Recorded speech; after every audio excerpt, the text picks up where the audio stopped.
Eu sunt Daniela și sunt una dintre fetele din 6 Super Girls, 6 super fete.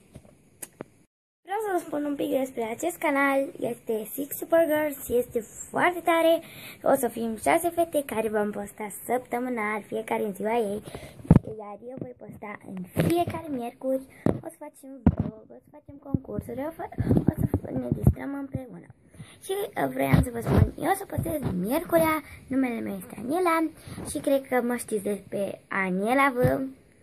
Dacă nu mă știți, o să vă las jos un comentariu de pe Aniela V să vedeți care este canalul, ca să-l știți. Vreau să vă spun, deci numele meu este Aniela, ador să fac balet. Da. Îmi place să dansez, dans modern, da. Îmi place să cânt la chitară, să mă întâlnesc cu prietenele. O să vedeți și două prietene de ale mele o să participe în acest proiect cu acest canal. Și da, mie îmi place foarte mult. Aici fac eu, da, sunt în curte, pentru că e vară și e vacanță și sunt plecată.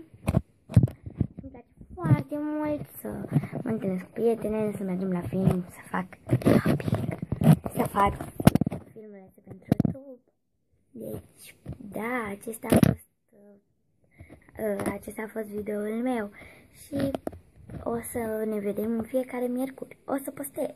Numai că în săptămâna viitoare nu voi posta pentru că nu voi avea timp.